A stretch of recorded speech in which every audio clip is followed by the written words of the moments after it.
ओम शांति। 9/9/2020 प्रातः मुरली। ओम शांति। बाप दादा मधुबन। मीठे बच्चे, हर बात में योग बल से काम लो, है ना। बाबा हमें क्या सिखा रहे हैं? योग सिखा रहे हैं, है ना। योग किस चीज का है? राजा बनने का योग, है ना। जैसे कि क्या करते हैं कि जब हम बच्चे से योग करते हैं तो हमें प्राप्ति याद होती है कि बच्चा बड़ा हो जाएगा, हमारी सेवा करेगा ना। तो उस चीज़ का योग होता है। यह है विनाशी योग। तो बाबा ने कहा तुम्हें अविनाशी योग करना है। क्या योग करना है? कि मैं राजा रानी बनने वाला हूँ, मैं देवी देवता बनने वाला हूँ, हाँ। और योग किससे करना है? अपने परम पिता परमात्मा से योग करना है, जिनसे हमें सब प्राप्त हो रहा है। तो बाबा ने कहा कोई भी काम हो आप योग बल से करो। बाबा की याद में आपको हर काम करना है। बाप से कुछ भी पूछने की बात नहीं है कि बाबा ये कैसे होगा, बाबा ये कैसे चलेगा। बाबा ने तो हर शक्तियाँ बच्चों को दे दी। तुम ईश्वरीय संतान हो, इसलिए कोई भी अश्लील काम ना करो। हम किसके संतान हैं? ईश्वर की संतान है, भगवान की संतान है। तो जब भगवान की संतान होते हैं तो क्या उल्टा सुल्टा काम कर सकते हैं? कोई राजा का बच्चा हो और जाए भीख मांगे, जब वो भीख मांगने जाएगा तो लोग क्या कहेंगे? देखो राजा का बच्चा है, राजकुमार है और गली गली भीख मांग रहा है, गली गली सबसे कह रहा है। तो बदनामी किसकी होती है? बाप की होती है। यानी बाप ने इसको घर से निकाल दिया, अब इसको खाने पीने के लिए भी नहीं है और भीख मांग रहा है। तो भगवान कहते हैं तुम क्या हो? ईश्वर की संतान हो। अगर उल्टा सुल्टा बोलते हो तो बदनामी किसकी होगी? बाबा की होगी। क्या बोलेंगे? ओम शांति में चलते हैं फिर भी उल्टा सुल्टा करते हैं, है ना। तो बाबा ने कहा बच्चे इसलिए कोई भी आश्रय काम नहीं करना है। अपने क्या सोचना है? हम तो भगवान के बच्चे हैं, हम उल्टा सुल्टा कर नहीं सकते हैं। हम सबका भला कर सकते हैं, शुभ भावनाएं रख सकते हैं, लेकिन आश्रय काम नहीं कर सकते। प्रश्न है तुम्हारे इस योग बल की करामात क्या है? योग बल से क्या होता है? क्या चमत्कार होता है? क्या करामात होती है जो योग करते हो?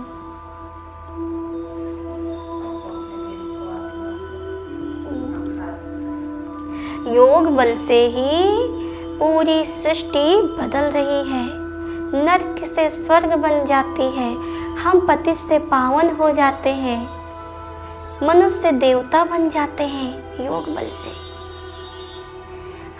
आत्माएं दुखों से छूट जाती है योग बल से। तो कितना चमत्कार है, कितना करामात है, पता है।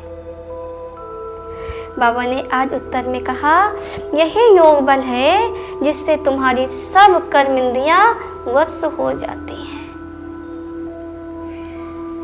क्या कहते हैं कि कर्मेंद्रियां हमारे बस में नहीं है, मन हमारा भागता रहता है, क्या करें मन लगता नहीं। तो बाबा ने क्या कहा कि जब तुम्हारा योग बल ठीक होगा, जब तुम्हारा योग सही होगा तो तुम्हारी जो कर्म इंद्रियां हैं वो तुम्हारे बस में हो जाएंगी। कर्म इंद्रियां कौन कौन सी हैं? पता है ना? कर्म इंद्रियां हैं हमारे हाथ, मुंह, आँख, नाक, कान। कितने हैं कर्म इंद्रियां? 5 है। आज ये 5 जो है हमारे बस में नहीं है। क्यों नहीं है? क्योंकि हमारा मन बस में नहीं है। मन की लगाम कैसी है? मन क्या है? घोड़ा है और मन भाग रहा है बेलगाम घोड़े की तरह। तो बाबा ने कहा इस मन को अपने बस में कर लो। इस मन की लगाम किसको दे दो? शिव बाबा को दे दो। जब ये घोड़े की लगाम शिव बाबा के पास रहेगी तो ये घोड़ा इधर उधर भागेगा नहीं। तो कर्मेंद्रियां बस में कैसे होंगी? योग बल से, योग बल से। तो बाबा ने कहा जिससे तुम्हारी सब कर्मेंद्रियां वश हो जाती हैं। योग बल के सिवाय तुम पावन बन नहीं सकते। क्या कहते हैं? हे पतित पावन आओ हमको पावन बनाओ। तो बाबा ने कहा बच्चे योग बल के अलावा कोई और उपाय नहीं है कि तुम पावन बन जाओ। एक यही उपाय है कि तुम पावन बन सकते हो जब बाबा को याद करते हो, क्योंकि शिव परमात्मा क्या है? पतित पावन है।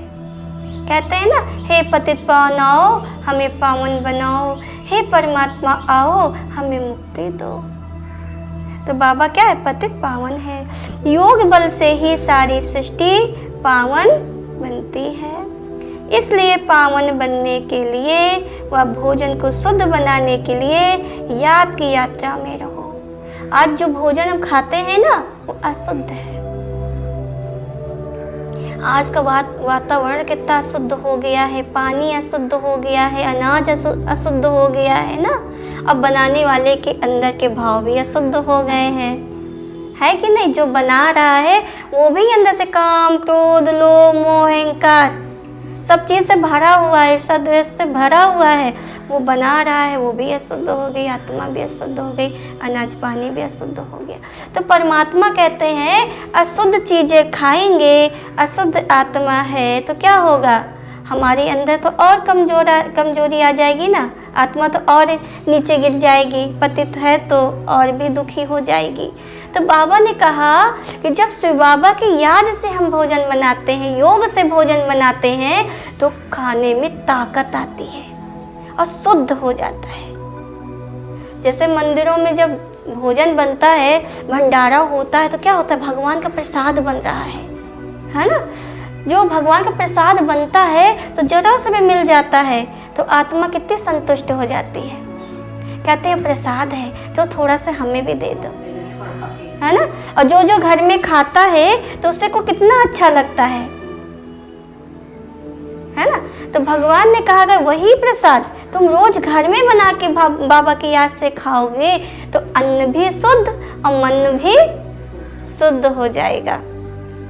तो बाबा ने कहा पावन बनने के लिए, भोजन को भी शुद्ध बनाने के लिए याद की यात्रा में रहो, युक्ति से चलो, युक्ति से चलो। क्योंकि जब आप चलते हो तो कोई ना कोई रोकता है, कोई ना कोई टोकता है ना।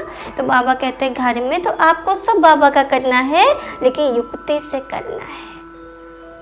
बाबा हमें क्या सिखाते हैं कि सबको बढ़ाते हुए हमें बढ़ना है ना।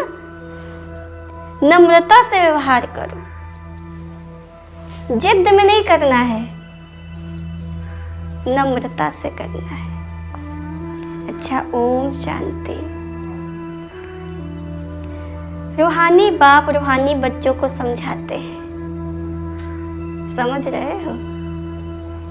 दुनिया में किसको मालूम नहीं है कि रूहानी बाप आकर स्वर्ग की वह नई दुनिया की स्थापना कैसे करते हैं। दुनिया को पता है कि भगवान कैसे आके दुनिया नई बनाते हैं, ये तो मालूम है। अरे भगवान ही दुनिया बनाए हैं, लेकिन कैसे बनाए हैं, कितना टाइम लगा बनवाने में, ये किसी को पता नहीं है ना। बाबा ने कहा दुनिया को तो मालूम ही नहीं कि रूहानी बाप आकर स्वर्ग की वह नई दुनिया की स्थापना कैसे करते हैं। कोई भी नहीं जानते, किसी से पूछ लो कहेगा मुझे नहीं मालूम, तो भगवान की लीला भगवान जाने।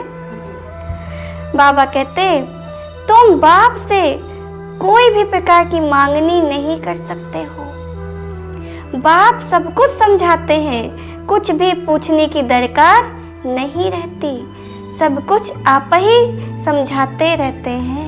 बाबा क्या कहते तुम पूछो या ना पूछो फिर भी बाबा समझाता रहता है कि बच्चे ऐसी दुनिया बनी, ऐसे आदमत अंत का राज है। बाबा हर चीज बच्चों को समझाता है। बाप कहते हैं मुझे कल्प कल्प इस भारत खंड में आकर क्या करना है, सो मैं जानता हूँ।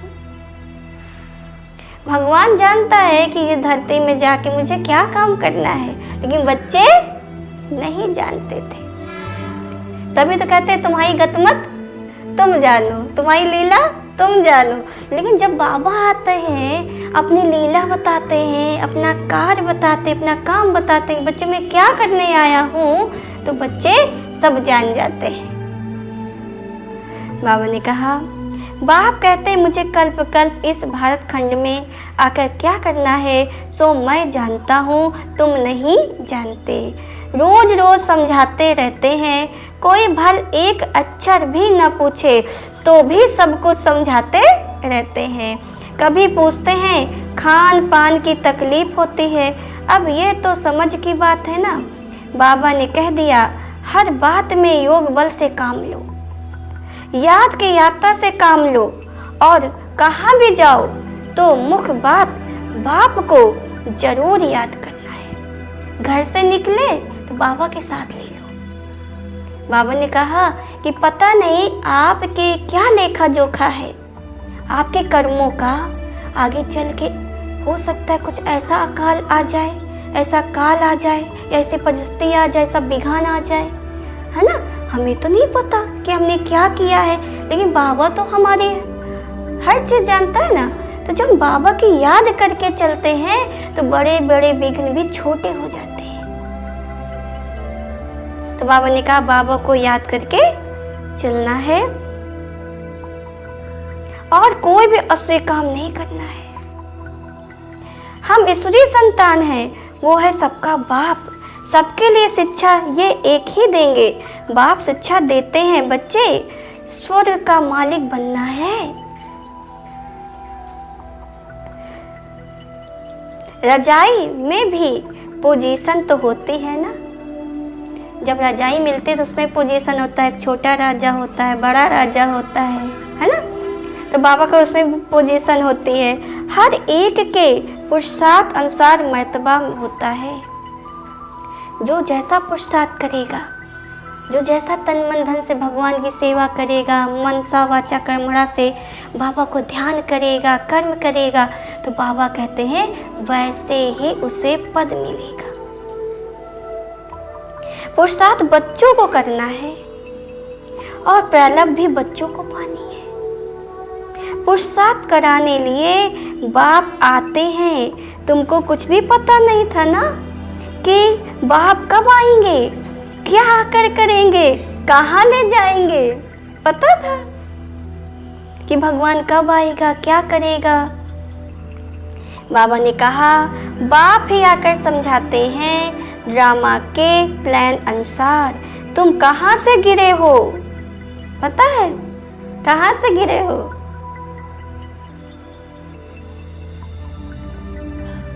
आत्मा कहाँ से गिरी, जब द्वापर में आई ना, सतयुग त्रेता तो पावन रहती है, सुखी संपन्न रहती है, शांत रहती है। लेकिन जब द्वापर आता है, रावण राज आना शुरू हो जाता है, वहाँ से रावण राज शुरू हो जाता है, वहीं से आत्मा गिरना चालू हो जाती है। और गिरते गिरते गिरते गिरते एकदम घोर नर्क में आ जाती है। बाबा ने कहा कहाँ से गिरे हो, एकदम ऊंच चोटी से। माना जब से द्वापर जब भक्ति चालू हुई तब से। बहुत सी आत्माएं तो बीच में आई, भक्ति कर रही, तभी उनकी भक्ति नहीं पूरी हुई। जब भक्ति पूरी होती है तो भगवान भक्ति का फल देता है। तो जब उनकी भक्ति पूरी होगी तब उनको भगवान फल देगा। बाबा ने कहा जरा भी बुद्धि में नहीं आता कि हम कौन हैं। हम महसूस करते हो, अब महसूस करते हो ना। तुमको स्वप्न में भी नहीं था कि बाप आकर क्या करेंगे। कभी सपने में सोचा था कि भगवान मिल जाएगा, कभी सोचा था। तुम भी कुछ नहीं जानते थे, अब बाप मिला हुआ है तो समझते हो ऐसे बाप के ऊपर तो निछावर होना पड़े ना, ऐसे बाबा के ऊपर निछावर होना पड़े। जैसे पतिव्रता स्त्री होती है तो पति पर कितना निछावर जाती है, चिता पर चढ़ने में भी डर नहीं होता। क्या होती है, सती हो जाती है, पति खत्म होता है, उसकी चिता में खुद भी बैठ के जल जाती है, डर नहीं लगता। तो बाबा कहते कितनी बहादुर होती है, आगे चिता पे बहुत चढ़ती थी, यहाँ बाबा तो ऐसी कोई तकलीफ नहीं देते। भल नाम ज्ञान चिता है, बाबा किसमें बैठाते हैं, ज्ञान चिता में, परंतु जलने करने की कोई बात नहीं। बाप बिल्कुल ऐसे समझाते हैं जैसे मक्खन से बाल। बच्चे समझते हैं बरोबर जन जमंतर का सिर पर बोझा है, कोई एक अजामिल नहीं है। कहते हैं ना, भगवान अजामिल जैसे पापी को भी तारते हैं। तो बहुत से ऐसे आत्मा है जो बहुत पापी है, लेकिन भगवान उसको भी तारता है, उसको भी तारने आया है। बाबा ने कहा हर एक मनुष्य एक दो से जास्ती अजामिल है ना। मनुष्यों को क्या पता पास्ट जन्म में क्या क्या किया, मालूम है कि पिछले जन्म में हमने क्या क्या कर्म किया, किसका भोगमान हमारे सामने आ जाता है ना, कुछ भी पता नहीं है। अभी तुम समझते हो कि पाप किए हैं, वास्तव में पुण्य आत्मा एक भी नहीं है। कोई आत्मा कह दे दुनिया में कि हम पुण्य आत्मा है, बाबा क्या बोल रहे हैं, कोई पुण्य आत्मा नहीं है, किसी न किसी चीज की कमी अंदर है। सब है पाप आत्माएं, पुण्य करे तो पुण्य आत्मा बन जाए। बाबा क्या कहते हैं, पुण्य करे तो पुण्य आत्मा बन जाए। पुण्य आत्माएं होती हैं सतयुग में। कोई ने हॉस्पिटल आदि बनवाई सो क्या हुआ, सीढ़ी उतरने से थोड़ी ही बच जाएगा। चढ़ती कला तो नहीं होती है ना, गिरते ही जाते हैं। यह बाप तो ऐसी बिलवेड है जिस पर कहते हैं जीते जी निछावर जाए, क्योंकि पतियों का पति बापों का बाप सबसे ऊंचा है ना। भगवान क्या है, पतियों का पति और बापों का बाप है, तो क्या है, सबसे ऊंचे है। बच्चों को अभी बाप जगा रहे हैं। बच्चे कैसे सोए हैं पता है, अज्ञान नींद में सोए हैं, तो बाबा जगा रहे हैं। ऐसा बाप जो स्वर्ग का मालिक बनाते हैं, कितना साधारण है। भगवान कितना साधारण है। जब बाबा आते हैं तो लोग पहचान नहीं पाते, क्योंकि बाबा साधारण रूप में आते हैं। अब भक्त क्या सोचते हैं, जब भगवान आएगा मुकुट लगा के आएगा, रेशम के कपड़े पहन के आएगा, बढ़िया खूब अच्छा बन के आएगा, तो ऐसा इंतजार करते हैं। बाबा कहते जब मैं आता हूँ तो गुप्त रूप में आता हूँ। बच्चे पहचान नहीं पाते। कौन से बच्चे पहचानते हैं, जो 5000 वर्ष पहले पहचाने थे। जो देवी देवता बनने वाले बच्चे हैं वही भगवान को पहचान पाते हैं।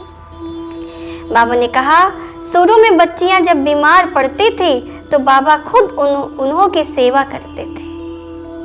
अहंकार कुछ भी नहीं। बाप दादा ऊंच से ऊंच है, कहते हैं जैसे कर्म मैं इनसे कराऊंगा या करूंगा, दोनों जैसे एक हो जाते हैं ना, पता थोड़ा ही पड़ता है। बाप क्या करते हैं, दादा क्या करते हैं। कर्म अकर्म बेकर्म की गति बाप ही बैठ समझाते हैं। बाप बहुत ऊंच है, माया का भी कितना प्रभाव है। ईश्वर बाप कहते हैं ऐसा मत करो, तो भी नहीं मानते। भगवान कहते हैं मीठे बच्चे ये काम नहीं करना, फिर भी उल्टा काम कर देते हैं। उल्टे काम के लिए भी मना करेंगे ना, लेकिन माया भी बड़ी जबरदस्त है। भूले चूके भी बाप को नहीं भूलना है। बाबा कहते नहीं बाबा भूल हो गई, तो बाबा कहते भूले चूके भी बाप को नहीं भूलना है। कुछ भी करे, मारे अथवा कूटे, ऐसा कुछ बाप करते नहीं हैं। बाबा कहते हैं कुछ भी हो, कोई कुछ भी करे, मारे, कुछ कहे, तो फिर भी बाबा को भूलना नहीं है। ऐसा कुछ बाप करते नहीं है, परंतु ये इस टीम में कहा जाता है। गीत भी है ना, तुम्हारे दर को कभी नहीं छोड़ेंगे। क्या कहते थे? हे भगवान, जब आप आओगे तो तुम अपने चरणों के धूल बना लेना, कहीं कोने में जगह दे देना, हम वहाँ रह लेंगे। तुम ठुकरा दोगे तो भी नहीं डर छोड़ेंगे, तुमसे दूर नहीं होंगे। कहते थे ना। लेकिन जब भगवान आया तो क्या अपने चरणों की धूल बनाया? क्या कहा कि जाओ एक कोने में पड़े रहो? बोला बाबा जब आया तो क्या किया? अपने दिल तख्त में बैठा लिया, अपने सिर का ताज बना लिया और कहा बच्चे मुझसे भी ऊंचे चले जाओ। बाबा ने कहा क्या कहते थे कि तुम्हारे दर को कभी नहीं छोड़ेंगे, चाहे कुछ भी कहो।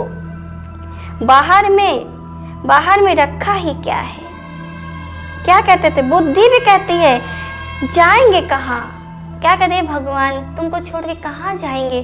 क्या तुम्हारे सिवा कोई है? जब बाबा आते तो कितना प्यार करते हैं। बाबा ने कहा बाप बादशाही देते हैं, फिर थोड़े ही कभी मिलती है। जो बाबा इस समय दे रहा है क्या कभी मिलेगा? ये बाप का प्यार मिलेगा, भगवान का साथ मिलेगा, फिर दोबारा नहीं मिलेगा। ऐसे थोड़े ही है, दूसरे जन्म में कुछ मिल सकता है। अगर ये जन्म भगवान के साथ का जो ये जन्म है अगर छूट गया तो दोबारा नहीं मिलने वाला,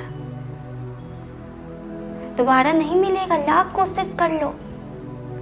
ये बड़ा अनमोल जन्म है। जब हम भगवान को, बाबा को देखते हैं, बाबा हमें देखते हैं, ये जो जन्म है ना बहुत मूल्यवान है। बाबा ने कहा दूसरे जन्म में कुछ मिल सकता है क्या? नहीं, ये तो पारलौकिक बाप है, पारलौकिक बाप जो इस दुख से पार लगाए, वो पारलौकिक बाप। यहाँ का जो लौकिक बाप होता है वो क्या करेगा? आपके शरीर का सुख देने के लिए काम करेगा, अच्छा घर बनवा के दे देगा कि बच्चा हमारे अच्छे से रहे, लेकिन आत्मा का सुख वो नहीं दे सकता। वो शरीर का सुख तो दे सकता, अच्छा पहना देगा, उड़ा देगा, घुमा देगा, सब कुछ करेगा, लेकिन जो भगवान हमें देता है वो एक इंसान नहीं दे सकता। बाबा ने कहा बच्चे ये पारलौकिक बाप है जो बेहद सुख धाम का तुमको मालिक बनाते हैं। बच्चों को देवी गुण भी धारण करने हैं ना, सो भी बाप राय देते हैं। अपना पुलिस आदि का काम भी करो, नहीं तो डिसमिस कर देंगे। कोई बच्चा होगा जो पुलिस में रहा होगा तो बाबा से कहा, तो बाबा ने कहा अपना काम भी करो, नहीं तो वो तुमको नौकरी से निकाल देंगे। अब बाबा को याद भी करो, जो कितना सहज। बाबा भी अब माताओं को भी गृहस्थी में भी जो रहे सबको कितना सहज बताया कि अपने बाल बच्चे भी संभालो, घर में काम भी करो, बाबा को याद भी करो, कितना सहज बताया। अभी गुरु महात्मा कैसे बताते? माला जपो, है ना, कितना मतलब बताते हैं। अब भगवान कितना सहज बताता। बाबा क्या कहते? बच्चे में तुम्हें कोई तकलीफ नहीं देता, तुम्हें मेहनत नहीं करने देता, अपना काम तो करना ही है ना, आंख दिखानी पड़ती है, जितना हो सके प्रेम से काम लो, नहीं तो युक्ति से आंख दिखाओ। हाथ नहीं चलाना है। बाबा के कितने ढेर बच्चे हैं, बाबा को भी बच्चों का ओना रहता है ना। मूल बात है पवित्र रहना। जन्म जन्मांतर तुमने पुकारा है ना। किसने पुकारा है? किसने पुकारा है? हमने पुकारा है, हमने पुकारा है। हे पतित पावन, आकर हमको पावन बनाओ। जब बहुत दुखी आत्मा हो जाती है, आत्मा पतित हो जाती है, तो भगवान को बुलाती है। हम पूजा भक्ति क्यों करते थे?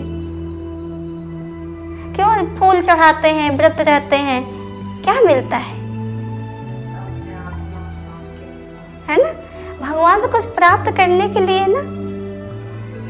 तो बाबा कहते हैं तुमने बुलाया है, हे पतित पावन आओ हमको पावन बनाओ, परंतु अर्थ कुछ भी नहीं समझते।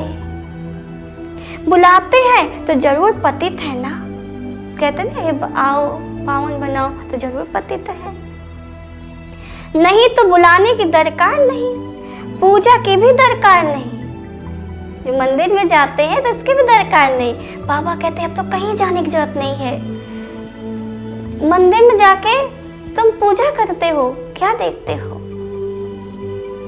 क्या देखते हो? पत्थर के बनी हुई मूर्तियां ना, तो क्या वो आपसे बात करते हैं? नहीं करते। लेकिन जब बाबा आता है तो आपसे बात करता है। चैतन्य में भगवान आता है और बात करता है। तो बाबा कहते हैं बच्चे पूजा की भी दरकार नहीं। बाप समझाते हैं तुम तो अबलाओं पर कितने अत्याचार होते हैं, सहन करना ही है। युक्तियां भी बतलाते रहते हैं, बहुत नम्रता से चलो बोलो आप तो भगवान हो, फिर ये क्या मांगते हो? हथियाला बांधते समय कहते हैं मैं तुम्हारा पति ईश्वर गुरु सब कुछ हूँ। कहते हैं ना जब पति क्या मानते हैं, यही हमारे लिए भगवान है ना, कि यही मेरा सब कुछ है, पति है। बाबा कहते हैं अब मैं पवित्र रहना चाहती हूँ। बाबा क्या कह रहे हैं, तुम भगवान हो? तो क्या तुम तो भगवान हो, अब मैं पवित्र रहना चाहती हूँ। तो तुम रोकते क्यों हो? भगवान को तो पतित पावन कहा जाता है ना। आप ही पावन बनाने वाले बन जाओ। अपने पति से कहो आप ही पावन बनाने वाले बन जाओ। ऐसे प्यार से नम्रता से बात करनी चाहिए।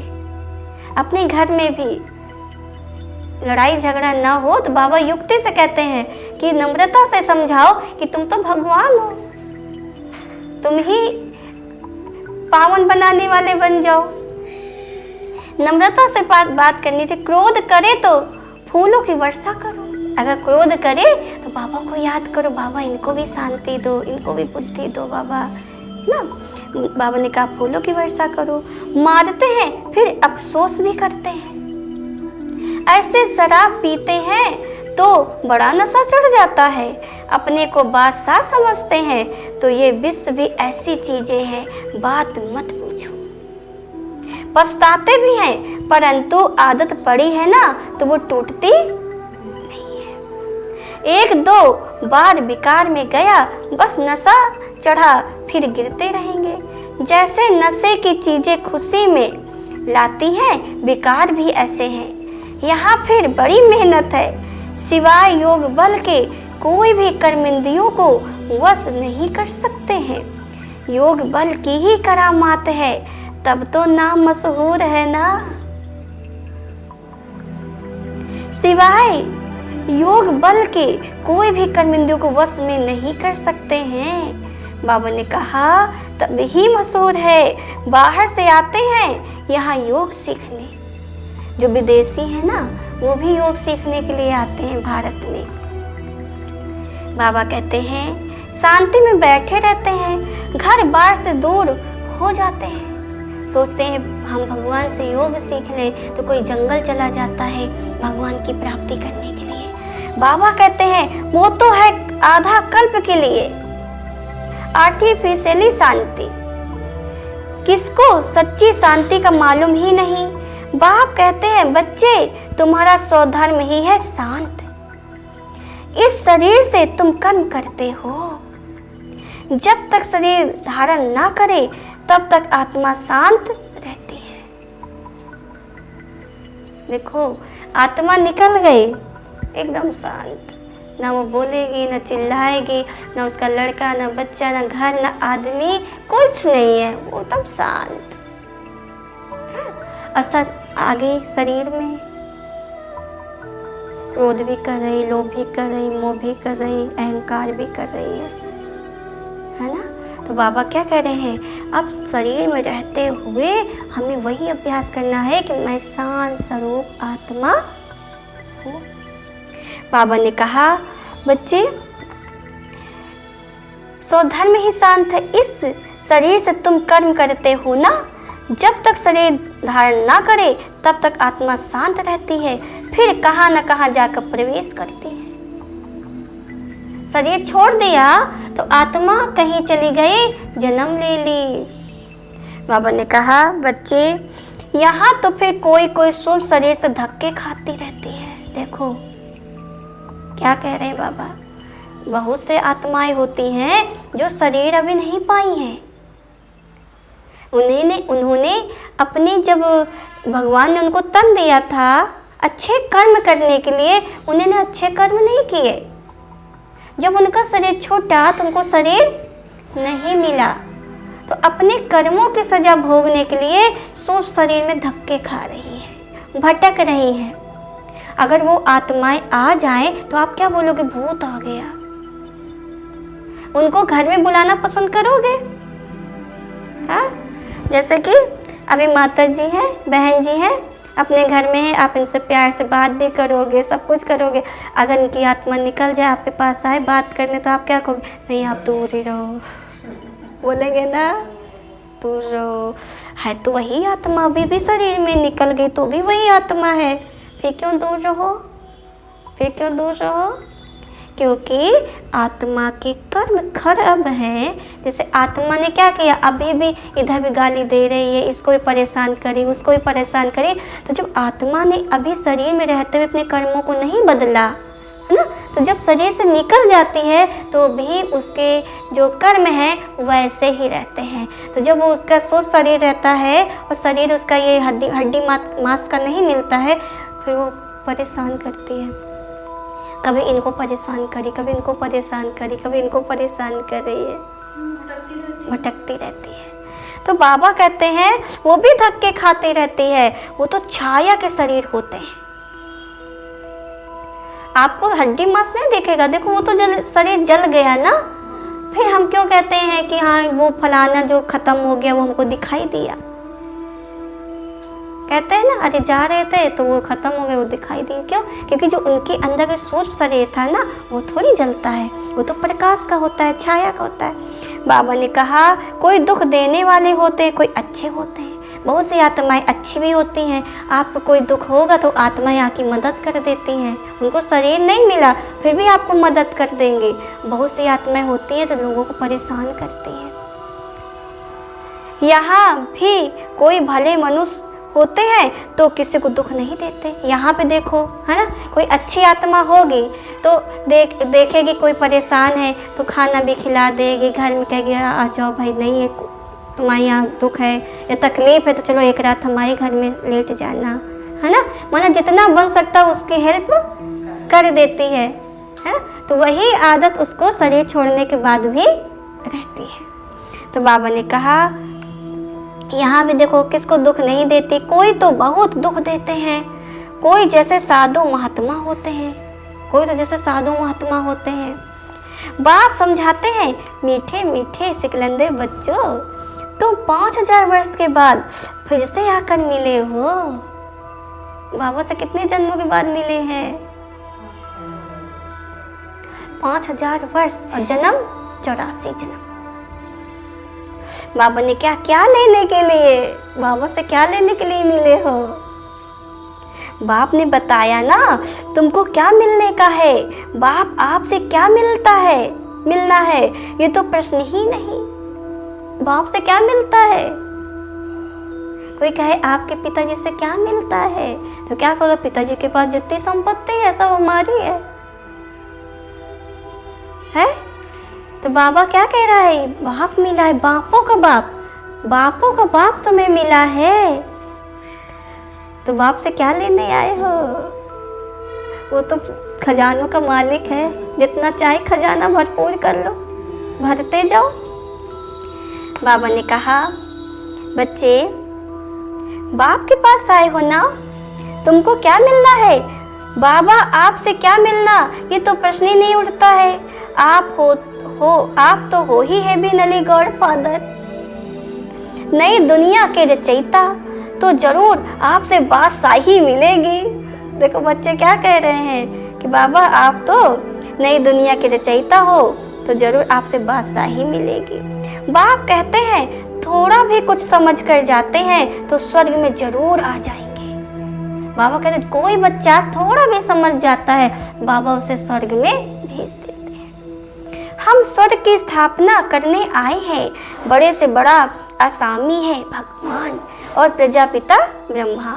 तुम जानते हो विष्णु कौन है, और कोई को भी पता नहीं है। किसी पूछो जिस विष्णु की पूजा कर रहे हो विष्णु कौन है, क्या पढ़ाई पढ़ के विष्णु बना है, 4 भुजाएं क्यों देते हैं, शंख गदा चक्र क्यों लिया है, इसका क्या मतलब है? कहे वो तो भगवान है। क्या बोले? वो तो भगवान है। तो बाबा कहते कुछ भी पता नहीं है।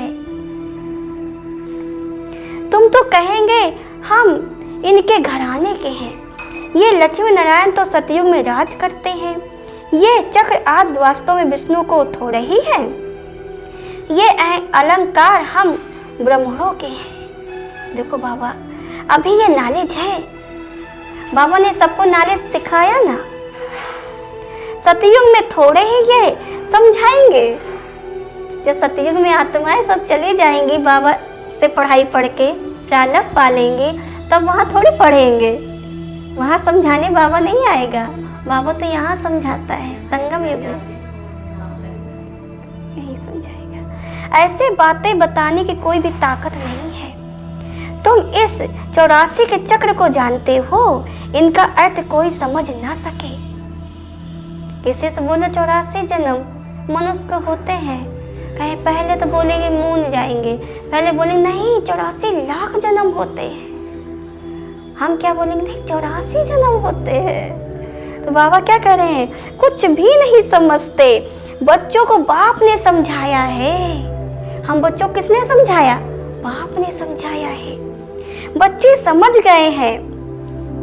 हमको तो ये अलंकार शोभते नहीं, हम अभी शिक्षा पा रहे हैं, पुरुषार्थ कर रहे हैं, फिर ऐसे बन जाएंगे। स्वदर्शन चक्र फिराते फिराते हम देवता बन जाएंगे। स्वदर्शन चक्र अर्थात रचयिता और रचना के आदि मत अंत को जानना है। सारी दुनिया में कोई भी ये समझा न सके कि ये सृष्टि का चक्र कैसे फिरता है। बाप कितना सहज कर समझाते हैं।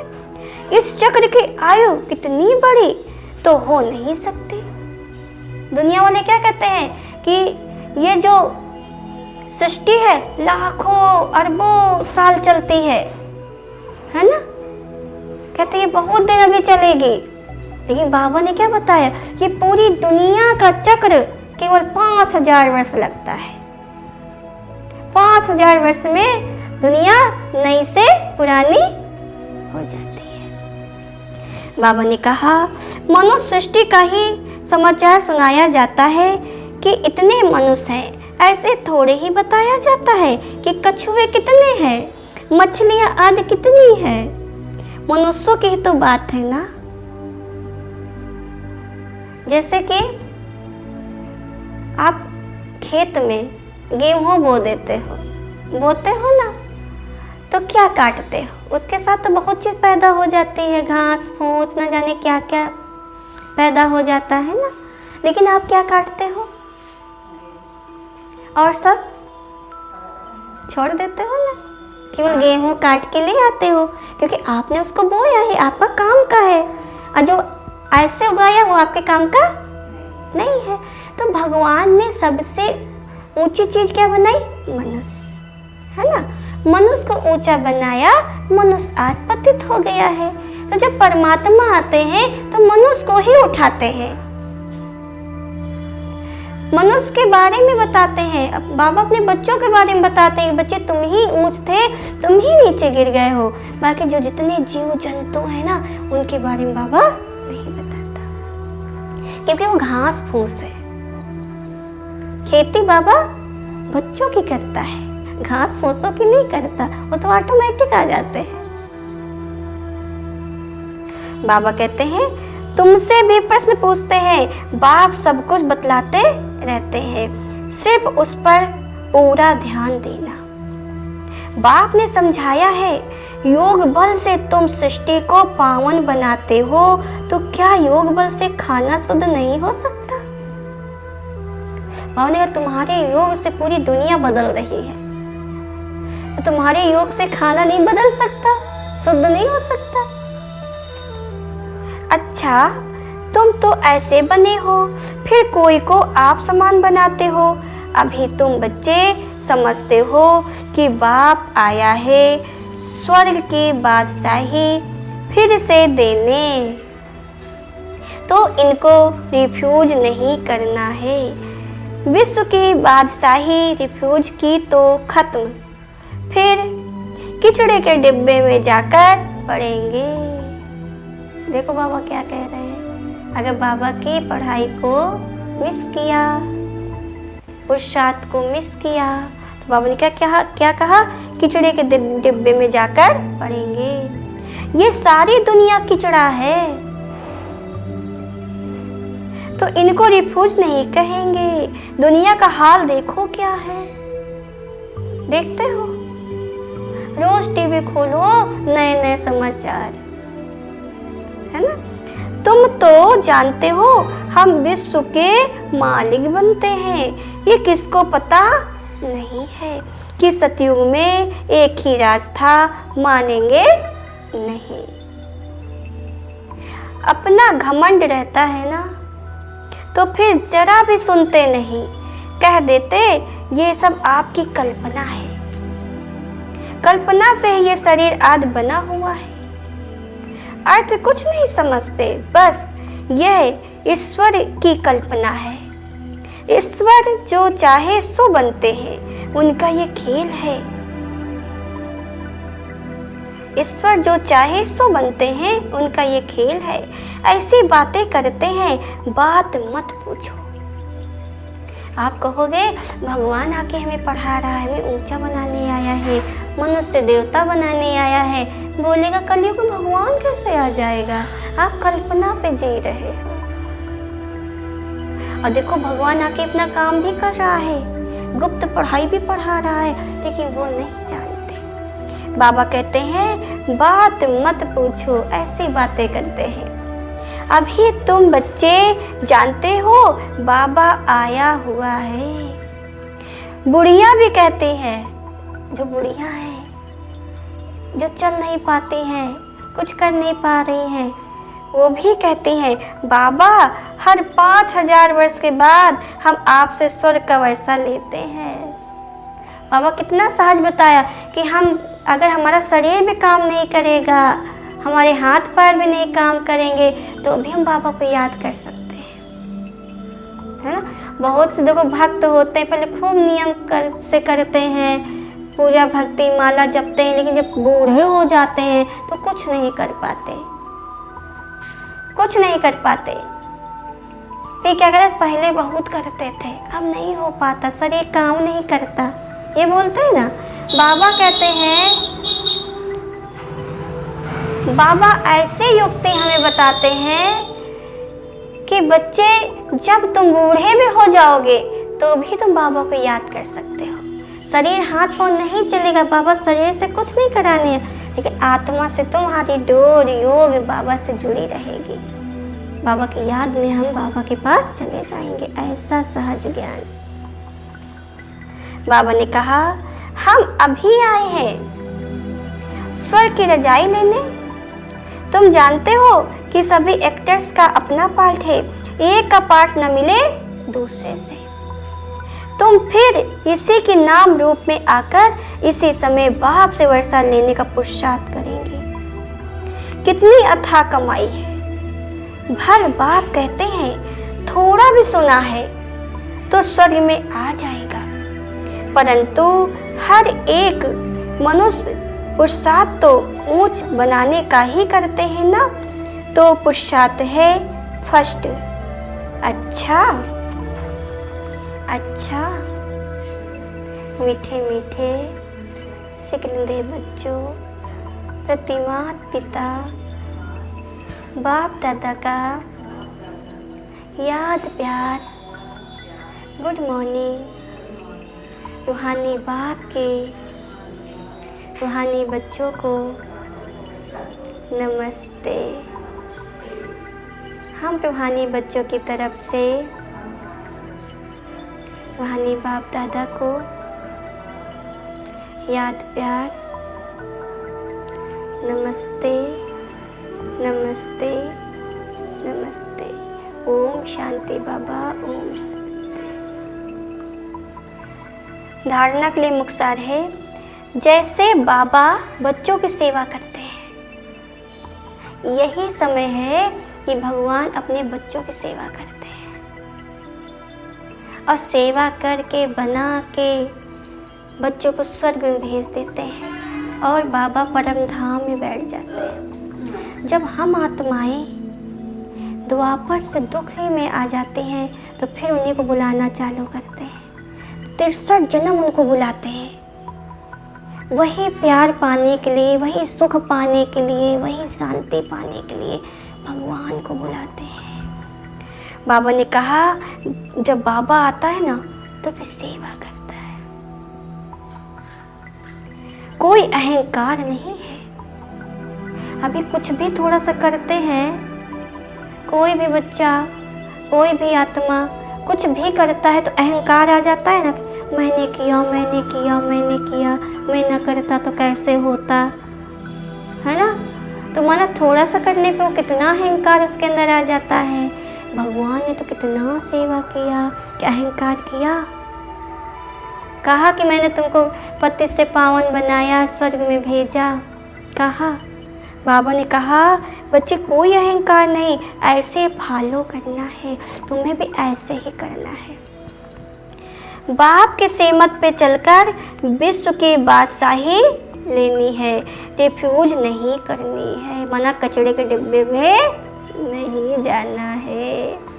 दूसरा पॉइंट है बापों का बाप, पतियों का पति, जो सबसे ऊंच है, बिलविड है, उस पर जीते जी निछावर जाना है। ज्ञान चिता पर बैठना है, कभी भूले चूके भी बाप को भूल उल्टा काम नहीं करना है।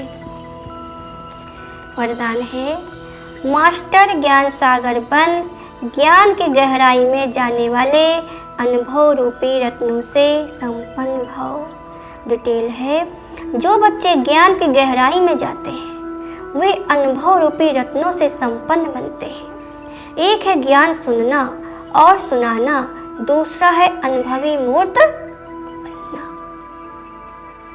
जैसे कोई की बात हमने सुनी और सुन के दूसरे को सुना दिया, बाद में भूल जाते हैं ना, कहेंगे हाँ जब बात रही तब थी, अब तो ध्यान भी नहीं ना।